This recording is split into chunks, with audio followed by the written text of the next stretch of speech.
আসসালামু আলাইকুম ওয়া রাহমাতুল্লাহ। মুবারক হো মাহে রমজান। রমজানের পবিত্রতা ছড়িয়ে পড়ুক আমাদের সকলের হৃদয়ে। আপনারা দেখছেন যমুনা টিভির রমজানের বিশেষ আয়োজন বরকতময় সেহরি প্রেজেন্স বাই বিআরবি। আপনাদের সাথে রয়েছি আমি মাসুদ কায়সার। আমাদের আজকের আলোচ্য বিষয় বদর যুদ্ধের শিক্ষা ও করণীয়। প্রিয় দর্শক, দেশ ও দেশের বাইরে যে যেখানে বসে আমাদের সাথে রয়েছেন আপনাদের সকলকে জানাচ্ছি অভিনন্দন এবং মোবারকবাদ। এবং চলে যাচ্ছি আমাদের অতিথিদের কাছে। বরাবরের মতোই আমাদের সাথে আজকে রয়েছেন দুজন গুরুত্বপূর্ণ অতিথি। আমাদের সাথে রয়েছেন প্রথম সম্মানিত অতিথি হযরত মাওলানা মুফতি মামুনুর রশিদ, সহকারী অধ্যাপক, নাজমুল হক মদিনাতুল উলুম কামিল মাদ্রাসা, খিলগাঁও, ঢাকা।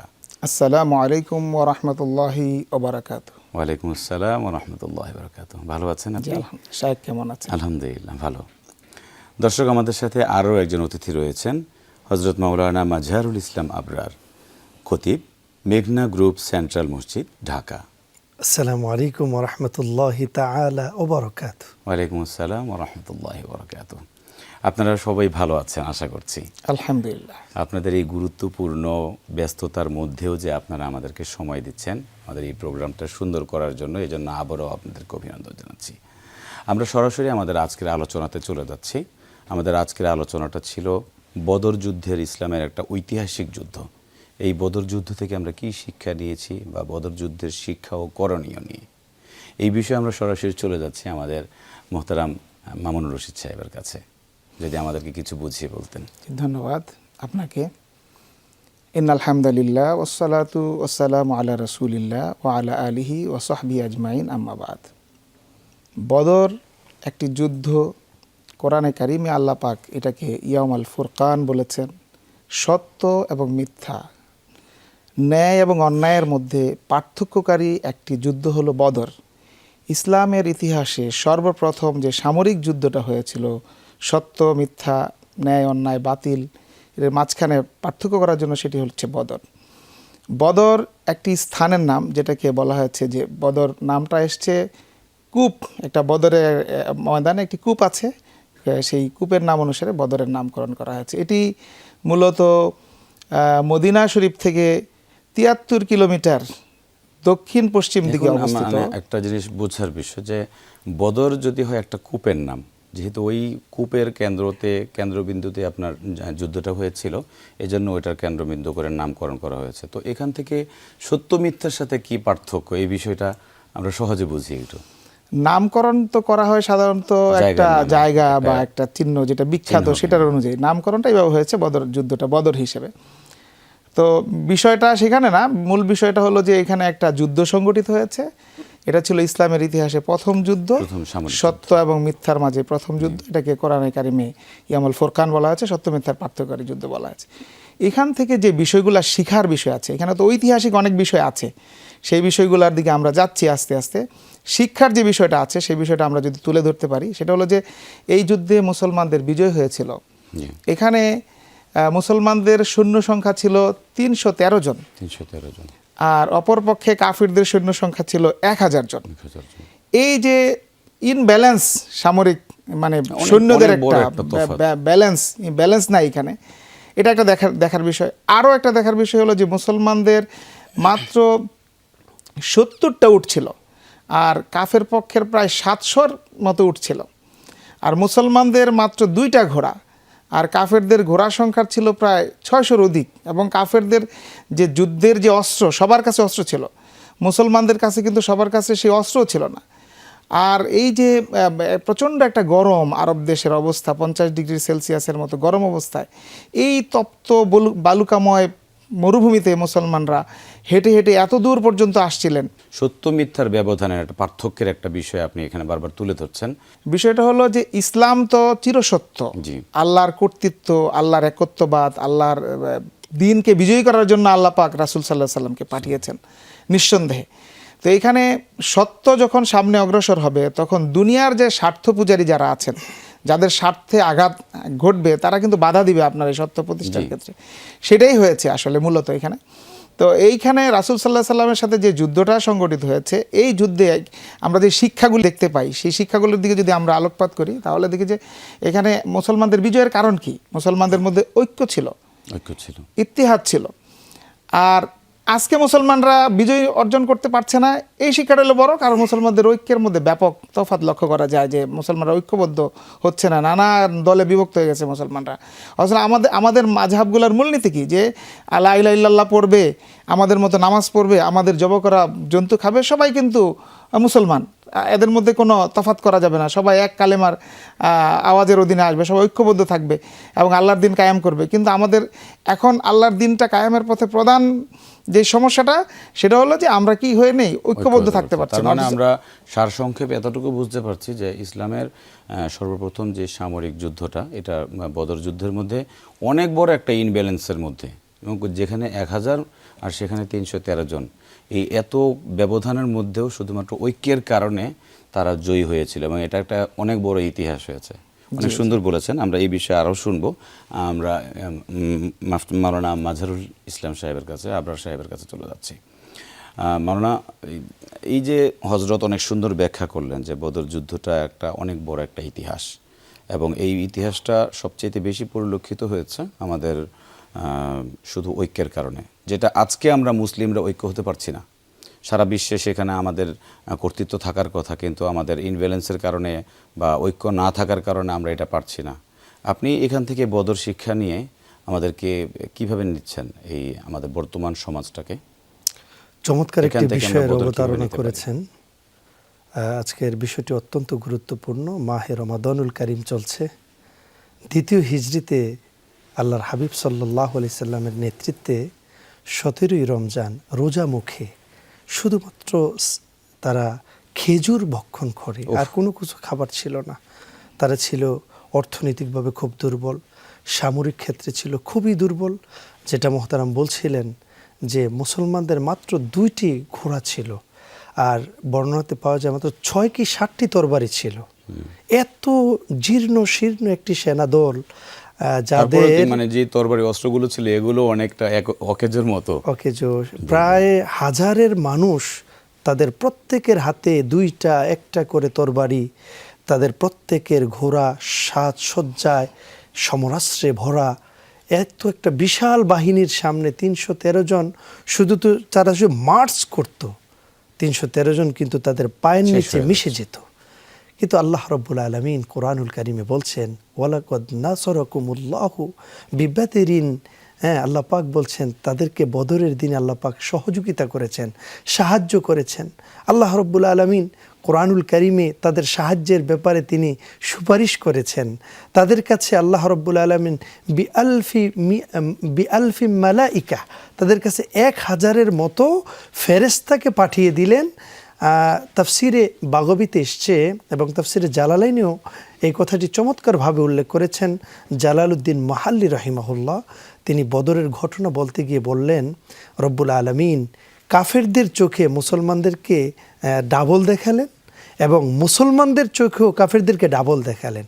ব্যাখ্যাটা চমৎকার দিলেন। কেন মুসলমানদের চোখে কাফেরদেরকে ডাবল কেন দেখালেন? কারণ তারা যেন আনন্দে উল্লসিত না হয়ে যায় যে আমাদের সংখ্যা বেশি, ফেরেশতা আছে আমাদের সাথে, তাদের সাথে আমরা এমনিই পারবো, তখন তাদের ঈমানের ঘাটতি চলে আসবে। এই জন্য তাদের চোখেও ডাবল দেখালেন। মানে আমরা এখান থেকে একটা শিক্ষা পাচ্ছি যে শত্রুপক্ষকে কখনো দুর্বল ভাবতে নেই। রাসূল করিম রাউফুর রহিম সাল্লাল্লাহু আলাইহি সাল্লামের সাথে 313 জন সাহাবী, তাদেরকে আল্লাহ পাক ডাবল দেখালেন। কেন? যে আমরা 1000 জন সাজসজ্জায় সমরাস্ত্রে সুসজ্জিত, কিন্তু আমরা তাদের সাথে পারবো না, কারণ তারা আমাদের চেয়ে ডাবল। এই যে ভয় ভীতি, কাফেরদের তো শুধু ভয়, আর মুমিন শুধু ঈমানের দীপ্তে দীপ্তমান হয়ে, তারা তেজে তেজস্বী হয়ে, তারা যখন আল্লাহু আকবার ধ্বনি উচ্চারণ করে, তখন বদর নয় শুধু পুরা পৃথিবী কম্পিত হয়ে যায়। আমরা দেখি বিভিন্ন যুদ্ধে মুসলমানদের বিজয় কেন? কারণ তাদের ঈমানের শক্তি। তাদেরকে রব্বুল আলামিন এমন একটি পাওয়ার দিয়েছেন, সুপ্রিম পাওয়ার, যে পাওয়ারের বদৌলতে পৃথিবীর সমস্ত পরাশক্তি ধরাশক্তিতে রূপান্তরিত হয়। যেটা আমরা দেখি আফগানিস্তান এবং আমেরিকার মাঝে যখন যুদ্ধ চলছিল, 20 বছর তাদেরকে অন্যায়ভাবে এভাবে যুদ্ধ করার পর যখন তাদের পরাজয় হয়, তারা কিন্তু তাদের জামাটাও নিয়ে যেতে পারে নাই। কেন? কারণ তাদের আল্লাহু আকবার যে ঈমানের শক্তি, ঈমানের শক্তিতে তারা কিন্তু তাদের সমরাস্ত্র নয়, তাদের পারমাণবিক অস্ত্র নাই, তাদের আছে আল্লাহু আকবার ধ্বনি। এই ইমানের দীপ্তে দীপ্তমান যারা হতে পারবে, আমরা এখান থেকে এটাই শিখতে পারছি যে এখানেই আমাদেরকে এই শিক্ষা পাচ্ছি যে আমাদের মুসলমানদেরকে আমাদের একত্বতার জন্য বেশি গুরুত্ব দেওয়া হয়েছে। মাশাআল্লাহ। তাদের এই যে মুসলমানরা ঐক্য এবং ইমান। আপনি আরেকটি বিষয় খেয়াল করবেন, রাসূল করিম রউফুর রহিম সাল্লাল্লাহু আলাইহি ওয়াসাল্লাম যে বদরে যাওয়ার আগের যে রাত্র রোনাজারি করলেন, কান্নাকাটি করলেন, আল্লাহর কাছে অনুশোচনা করলেন, আল্লাহর কাছে বিজয়ের প্রার্থনা করলেন। কারণ ইসলাম এবং কাফের কুফুরির মাঝে এই হচ্ছে 1 নম্বর যুদ্ধ, যেটাতে মুসলমান যদি হেরে যায় তাহলে ইসলাম আর টিকবে না পৃথিবীতে। আল্লাহর হাবিব কায়মনোবাক্যে রাতের বেলা সাহাবীদেরকে নিয়ে দোয়া করলেন। আল্লাহ পাক কোরআনে সেকুতেই বলে দিলেন যে তিনি এই দোয়ার বদৌলতে 1000-এর উপর ফেরেশতাকে আল্লাহ পাক যুদ্ধের ময়দানে নাজিল করে দিলেন। সাদা শুভ্র এই সুন্দর সুন্দর পোশাক পরে ফেরেশতারা যখন যুদ্ধ রণাঙ্গনে শুরু করলো, কাফের মুশরিকেরা দিক বিদিক ছুটা শুরু করে দিল, কেউ আর সামনে রইল না। মাশাআল্লাহ, অনেক সুন্দর বলেছেন। আমরা মন্ত্রমুগ্ধের মধ্যে আপনাদের কথাগুলো শুনছিলাম। মুহতারাম, আপনারা বলছিলেন, আমরা প্রথমে শুনেছিলাম যে বদর যুদ্ধ থেকে অনেক কিছু শিক্ষার মধ্যে আরও একটা শিক্ষা হচ্ছে সত্য মিথ্যার ব্যবধান, সত্য মিথ্যার পার্থক্য। এইটা নিয়েও আল্লাহ তাআলা আমাদেরকে শিক্ষা দিয়েছেন। আমরা এই বিষয়ে মুহতারাম আপনার কাছে চলে যাচ্ছি, মামুনুর রশিদ সাহেব। ধন্যবাদ আপনাকে। ব্যবধানটা যখন অনেক বেশি ছিল তখন আল্লাহ রাসূল সাল্লাল্লাহু আলাইহি ওয়াসাল্লাম সাহাবাদেরকে নিয়ে পরামর্শ সবাই বসলেন যে আমরা এত ব্যবধানে আমরা কি তাদের সাথে পারবো, কুলায় উঠতে পারবো কিনা, আমরা কি যুদ্ধে অগ্রসর হব, কারণ তারা অবগত ছিলেন না ফেরেশতাদের বিষয়ে। জি জি জি, এই বিষয়টাতে পরামর্শ সভার আহ্বান করলেন। তো পরামর্শ সভা দুইভাবে তিনি পরামর্শ নিলেন। রাসূল সাল্লাল্লাহু আলাইহি সাল্লামের সাথে ছিলেন একদল আনসার যারা মুহাজিরদেরকে সাহায্য করেছিল, আরেক দল ছিলেন মুহাজির যারা মক্কা থেকে সবকিছু ত্যাগ করে মদিনায় এসে আশ্রয় নিয়েছিলেন। তো প্রথমে রাসূল সাল্লাল্লাহু আলাইহি ওয়াসাল্লাম আবু বকর এবং ওমর রাদিয়াল্লাহু তাআলা সাহায্য পরামর্শ চাইলেন। তো ওনারা দুজন প্রসিদ্ধ সাহাবী পরামর্শ দিলেন, ইয়া রাসূলুল্লাহ আপনি যুদ্ধের দিকে অগ্রসর হন, আমরা সবাই আপনার সাথে থাকবো ইনশাআল্লাহ। রাসূলুল্লাহর সাহস মনোবল বেড়ে গেল। এরপর যে রাসূলুল্লাহ সাল্লাল্লাহু আলাইহি ওয়াসাল্লাম মিকদাদের কাছ থেকে সাহায্য চাইলেন রাদিয়াল্লাহু তাআলা আনহু। তো উনিও রাসূল সাল্লাল্লাহু আলাইহি ওয়াসাল্লামকে বললেন যে আমরা আপনার সামনে থেকে, বামে থেকে, ডান থেকে, বাম থেকে, সামনে পিছন থেকে আপনাকে যুদ্ধের অগ্রসর হব, আপনার সাথে আমরা লড়বো ইনশাআল্লাহ। আমরা সেই নবীর মতো বলবো না যে ইযহাব আনতা ওয়া রাব্বুকা ফাকাতিলা ইন্না হাহুনা কাঈদুন, যে আপনি যান, আপনি যে আপনার রবের সাথে, আপনি আপনার রব দুজন যুদ্ধ করুন, আমরা এখানেই দাঁড়িয়ে থাকবো। এই কথা আমরা বলবো না, আপনার সামনে, ডানে, বামে, পিছন থেকে আপনার জন্য আমরা যুদ্ধে লড়বো। তো রাসূল সাল্লাল্লাহু আলাইহি ওয়াসাল্লাম মনোবল অনেক বেড়ে গেল। কিন্তু ব্যাপারটা ছিল যে মুহাজির যারা আনসার, তাদের সাথে রাসূল সাল্লাল্লাহু আলাইহি ওয়াসাল্লামের চুক্তি হয়েছিল যে মদিনা রাষ্ট্রকে যদি কেউ আক্রমণ করতে আসে তাহলে তারা মদিনা রাষ্ট্রকে রক্ষার জন্য সবাই সম্মিলিতভাবে লড়বে। কিন্তু দেখেন যুদ্ধটা হয়েছে মদিনা থেকে 83 মাইল, প্রায় 73 বা 83 মাইলের উপরে, মক্কার কাছাকাছি ওখানে যুদ্ধ হয়েছে। এত দূরে এসে মানে আনসাররা লড়বে কিনা রাসূল সাল্লাল্লাহু আলাইহি সাল্লামের সাথে, এটা রাসূলের মনে একটু সংকোচ ছিল যে ওনারা আমাদের সাথে থাকবে কিনা। তখন রাসূল সাল্লাল্লাহু আলাইহি সাল্লাম আনসারদের নেতার সাদ রাদিয়াল্লাহু তাআলা আনহুর পরামর্শ চাইলেন যে কি করব আমরা। সাদ রাদিয়াল্লাহু তাআলা আনহু বললেন, আমরা ইয়া রাসূলুল্লাহ আপনার জন্য সমুদ্রে ঝাঁপ দিতে পর্যন্ত প্রস্তুত আছি, আপনি বলেন কি, আমরা আপনার সাথে লড়বো। আল্লাহু আকবার। তখন সবার কথা শুনে রাসূল সাল্লাল্লাহু আলাইহি সাল্লামের আরো সাহস, আরো ঈমানের চেতনার মধ্যে আর জোশ পড়ে গেল। সবাইকে নিয়ে তিনি যুদ্ধের দিকে অগ্রসর হলেন।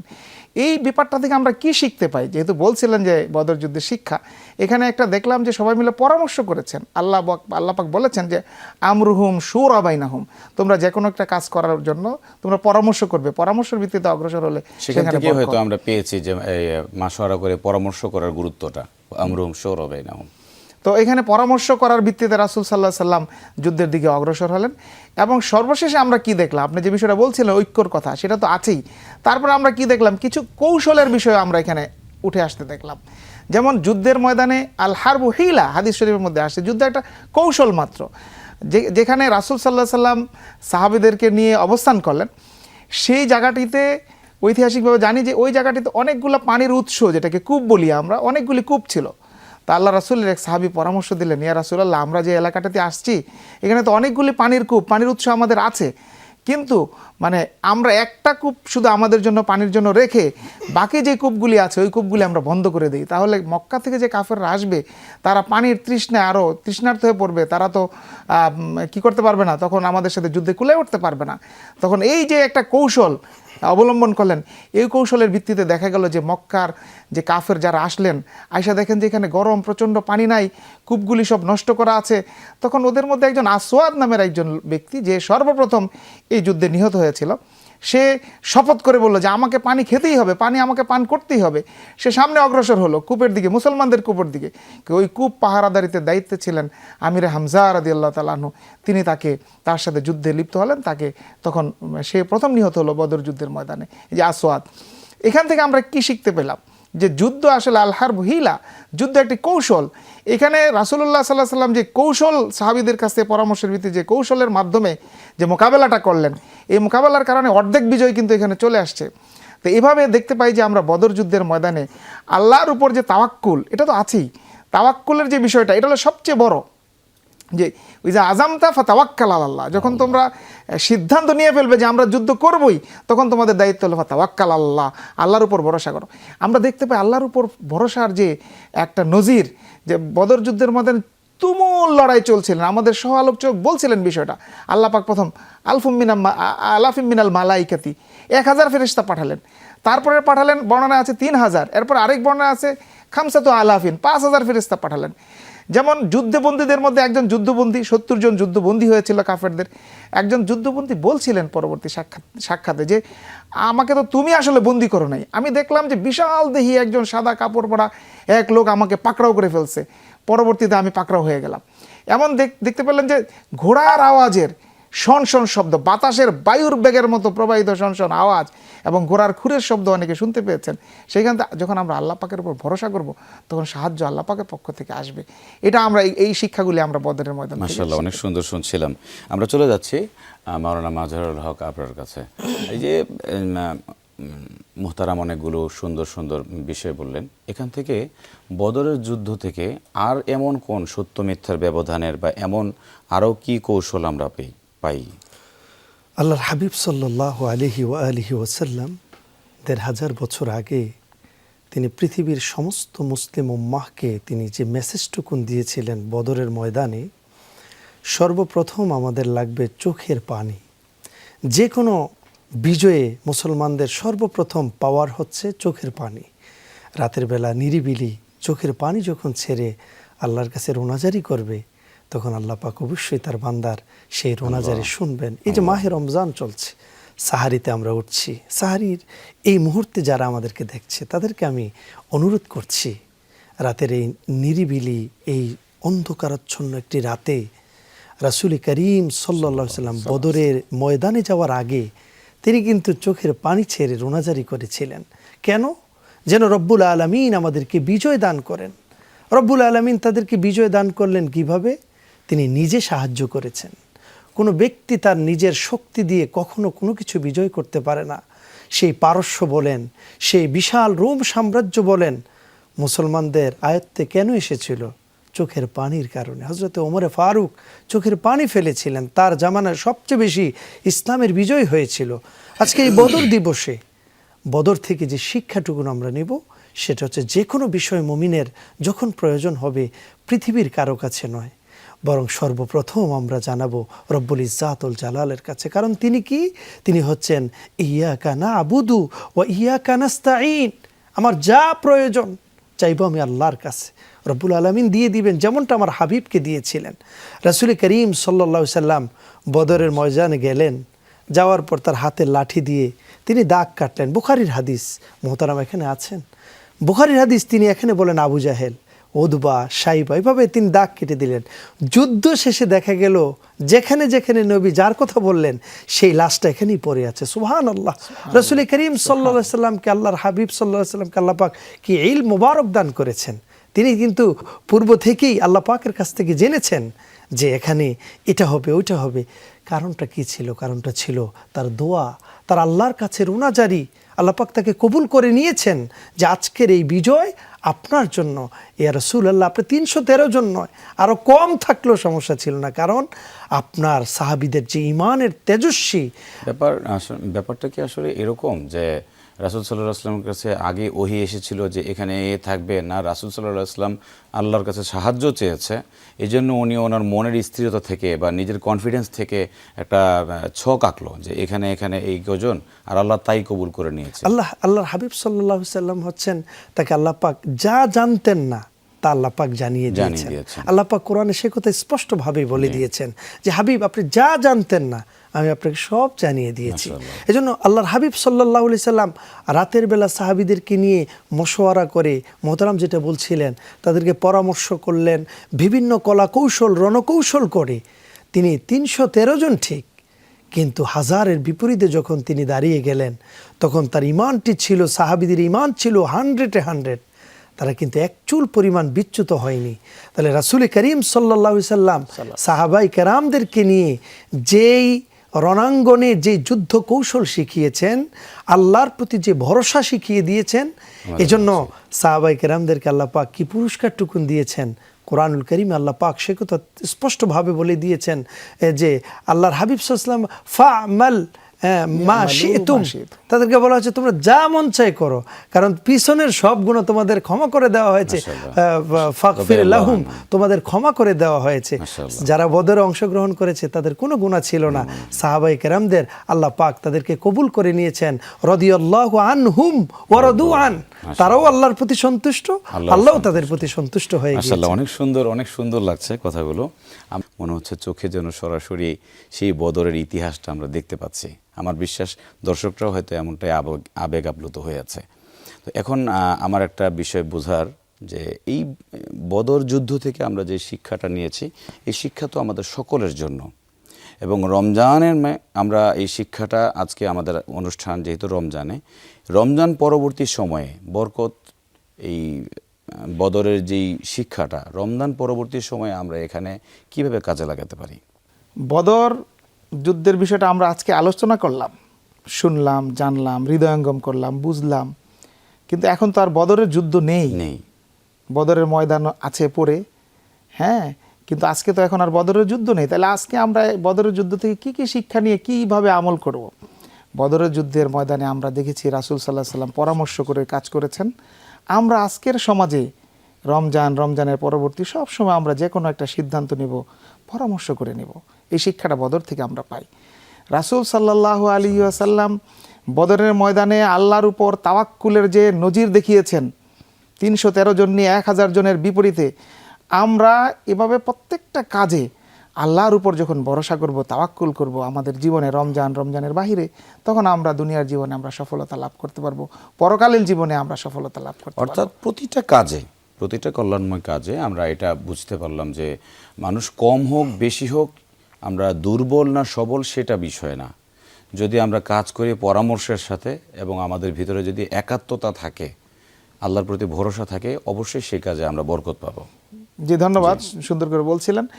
তারপরে আমরা যে বিষয়গুলি দেখতে পাই যে রাসূল সাল্লাল্লাহু আলাইহি ওয়াসাল্লাম, যে কথাটা আমার মুহতারাম সহ আলোচক বলছিলেন যে রাসূলুল্লাহ সাল্লাল্লাহু আলাইহি ওয়াসাল্লাম বদরের ময়দানে সবাই যখন ঘুমিয়ে, রাসূলুল্লাহ সবাইকে বললেন রেস্ট নেওয়ার জন্য, পরের দিন সকালবেলা যুদ্ধ হবে, কিন্তু আল্লাহ রাসূল সাল্লাল্লাহু আলাইহি ওয়াসাল্লাম যে তাঁবু বানিয়েছিলেন সেখানে আল্লাহ রাসূল ঘুমান নাই, সারা রাত তিনি আল্লাহর দরবারে সিজদা দিয়ে অনবরত কাঁদছিলেন, আল্লাহর কাছে দোয়া করছিলেন যে আল্লাহ, আজকে যদি আমরা হেরে যাই তাহলে তো তোমার নাম নেওয়ার মতো পৃথিবীতে আর কেউ থাকবে না।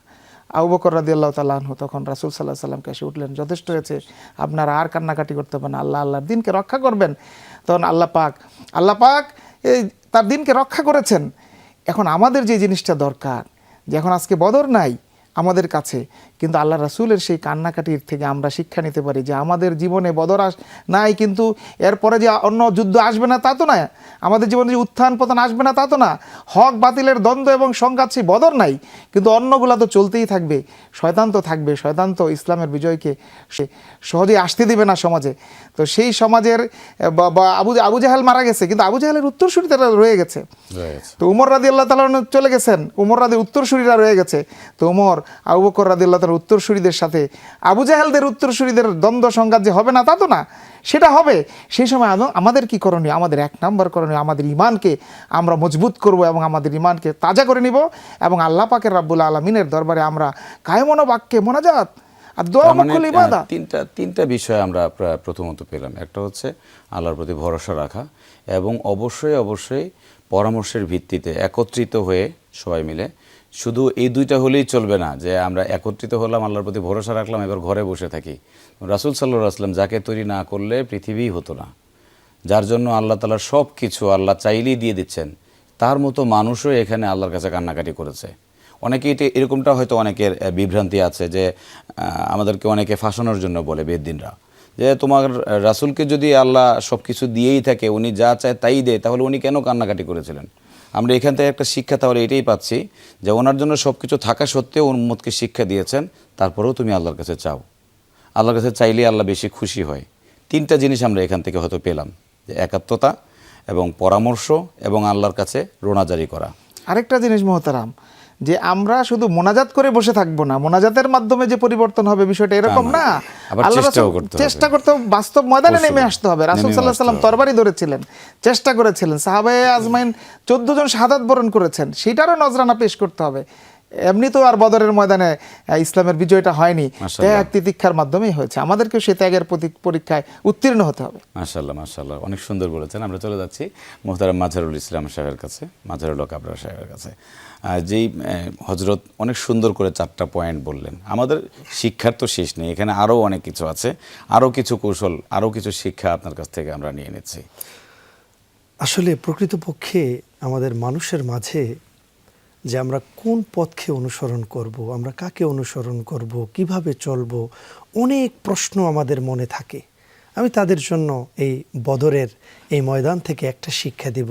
সাহাবায়ে কেরাম তারা যে শিক্ষাটুকুন আমাদেরকে দিয়েছেন, সকল পথই ভ্রান্ত শ্বেত, মস্কো পিকিং আমেরিকার, একটি পথই সত্য কেবল, সে পথ নবী মুস্তফার, সত্য এবং মুক্তি শুধু এই পথেরই এই পথে, এ পথ চলার বজ্র শপথ, লও সবে তাই আজ হতে। রাসূল করিম সাল্লাল্লাহু আলাইহি সাল্লামের যেই পথ এবং মত, সেই পথে এবং মতে যতদিন পর্যন্ত মুমিন দাঁড়িয়ে থাকবে, পৃথিবীর কোনো পরাশক্তি তাকে কোনো দিন ঘায়েল করতে পারবে না, পৃথিবীর কোনো পারমাণবিক অস্ত্র তাকে শেষ করতে পারবে না, পৃথিবীর কোনো মানুষ নয়, পৃথিবীর কোনো ধরনের জাদু হোক, কেউ কিছু করতে পারবে না, কারণ সে রাসূলুল্লাহর উম্মত এবং আল্লাহ পাকের বান্দা।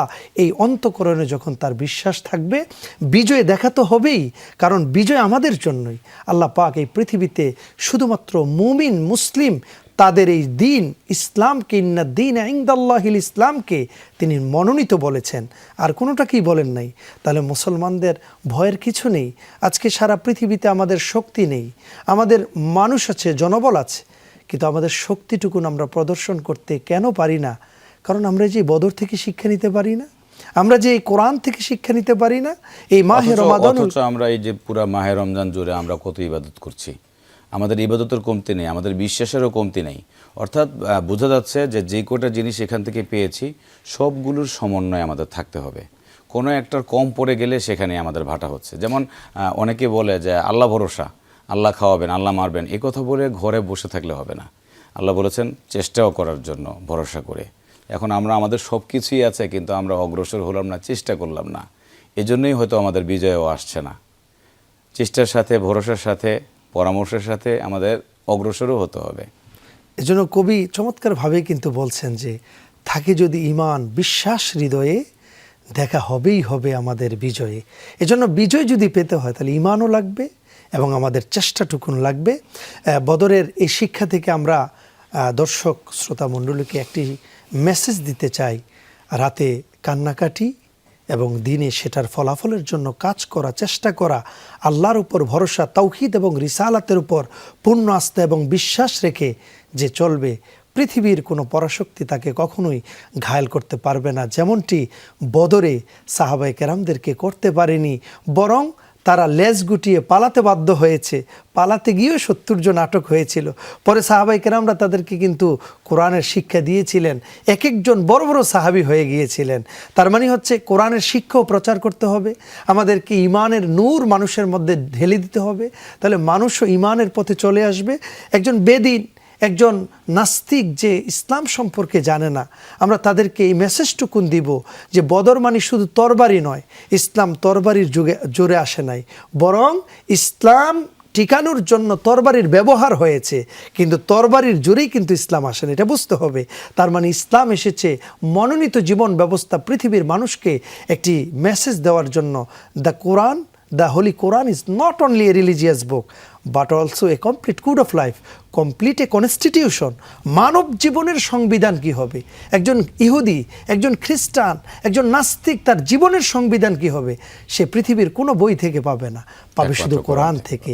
এজন্য বদরে সাহাবায়ে কেরাম এই কোরআনের শিক্ষা দিয়েছেন।